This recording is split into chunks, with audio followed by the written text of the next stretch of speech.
Hello. Sir నిన్న రామ్ చరణ్ గారు కుస్తీ పట్టారు బరిలో దిగి. మీరు ఈరోజు వాలీబాల్ బరిలో దిగుతున్నారు మళ్ళీ మీరు. యాక్చువల్గా మీకు ఇది కొత్త కాదు, అంతకుముందు గని ఒకటి చేశారు ఒకటి. దానికోసం ఎంత మేకవర్ అయ్యారో మేము చూసాం, మేము స్క్రీన్ మీద కనిపించింది అది. ఈ సినిమా కోసం మీ మేకవర్ ఏంటి? దీనికోసం ఏం ప్రాక్టీస్ చేశారు, ఏం చేస్తారు? అంటే చేస్తున్నాను డెఫినెట్గా. లక్కీగా నేను వాలీబాల్ కాలేజ్ టైంలో అంత బాగానే ఆడాను ఒక కొన్ని సంవత్సరాల వరకు.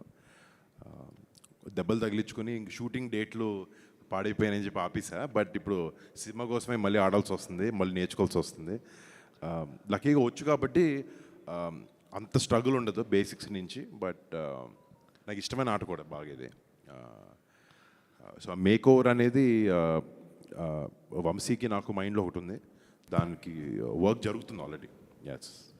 నిహారి గారు యాక్చువల్లీ మేడం, మీరు కమిటీ కుర్రాలతో మొన్న అవార్డ్స్ కూడా వచ్చాయి, సక్సెస్తో పాటు అవార్డ్స్ కూడా వచ్చాయి. ఈ సినిమాకి ఆ స్కోప్ ఏమైనా ఉందా?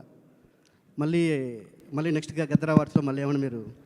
సార్ యాక్చువల్లీ కమిటీ కుర్రోళ్ళు చేసేటప్పుడు వంశీ గారు కుట్టింది సార్ దీనికి అవార్డులు వస్తాయని. నేను ప్యూర్గా కథ కోసం చేశాను సార్. 100% ఎఫర్ట్ పెట్టి చేయాలి, దాని తర్వాత ఏమైనా అది కథ తీసుకొస్తుంది. అవార్డుల కోసం నేను సినిమాలు చేయను సార్, సినిమా కోసం చేస్తాను. దాని తర్వాత అవార్డులు వస్తే చాలా హ్యాపీ. అంటే ఆ స్కోప్ ఉందని అడుగుతున్నాను, ఈ సబ్జెక్ట్లో ఏమన్నా? డెఫినెట్గా సార్, నేను చేసే ప్రతి సినిమాకి స్కోప్ ఉంటుంది.